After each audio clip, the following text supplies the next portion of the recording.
Hi guys, I'm Timmy Basil and you're watching Timo Basil YouTube, no? Okay guys, no, doon sa mga ngayon pa lang, no, nanonood. Bakit naman lumampas yung kilay ko? So ngayon pa lang, doon sa first time na manood sa aking YouTube channel na ito, sana po itangkilikin niyo po to. Sana mag-subscribe kayo, no? Dahil ang mga laman ng ating YouTube videos dito ay puro good vibes lang, no? Wala pong puwang dito ang negativity. Ayan. Inaano natin, feature natin dito sa ating channel ang mga celebrity, ang mga vlogger, ang mga personalidad, ang mga grupo na nagbibigay inspirasyon sa ating mga kababayan, di ba?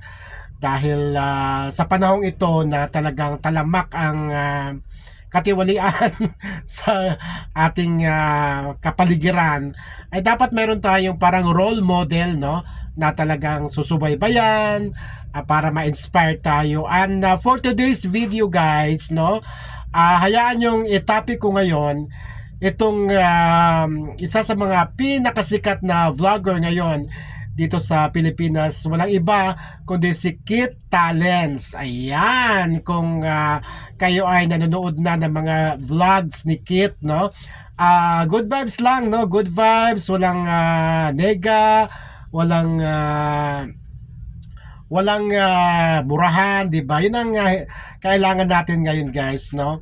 At bago ang lahat, gusto ko lang batiin ng 13th anniversary sa kanila ng kanyang jowa na si Vena Talents, no? Oo, jowa, wife na yan eh. Hindi lang jowa, wife na, 13 years. So, ibig sabihin guys, nung sumasali noon si Kit Talents sa It's Showtime, ay magjowa na sila ni Vena. O, di ba? Talagang nagmamahalan talaga sila guys dahil, di ba, bihira na yung makarating ng ganyan ka habang relasyon, no? 13 years, di ba? So, happy anniversary, 13th year anniversary sa inyo, Vena and Kit. Ayan. At, Diyos ko, grabe, no? Ang mga followers ni Kit, no? Sa isang blew up, no? Umaabot na ng 10 million at still counting, no?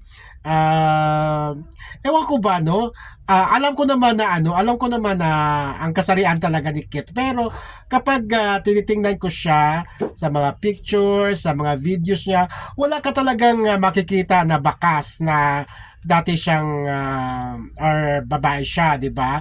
So yan ang talagang nakakabulag talaga siya at mas gwapo pa siya sa mga gwapo, di ba? Ayan. So, at ngayon, meron siyang titulungan ngayon itong Kakay and JP, no? Na talagang ngayon pa lang ay umaariba na rin sa social media. Next time, itatopic natin si Kakay and JP. Pero Kit Talents, guys, no? Grabe, no? Hanga ako sa iyo dahil talaga namang magaganda ang mga ipinapakita mong videos, nakaka-inspire.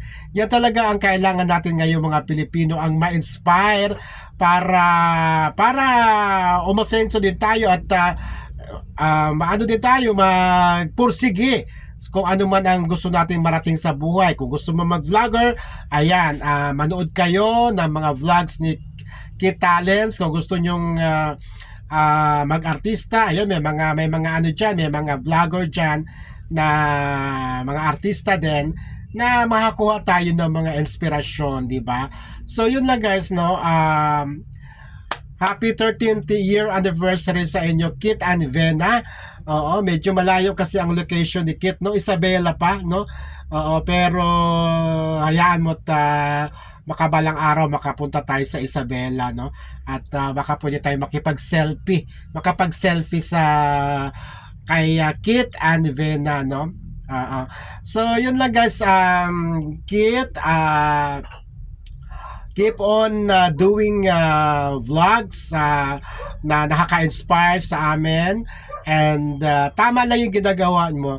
Talagang nandyan yung pagtulong mo at pagrespeto mo sa mga sa mga kasamahan mo dyan sa vlog. Nakikita natin noong pa man, no, na talagang minamahal ni Kit yung kanyang mga nakakasama sa vlog. At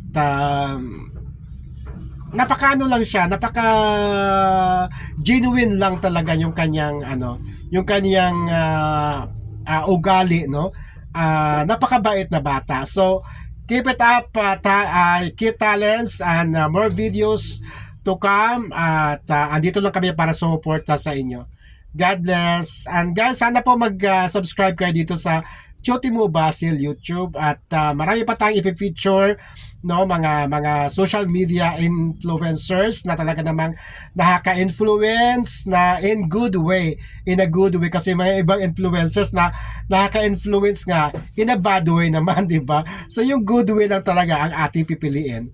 Bye-bye!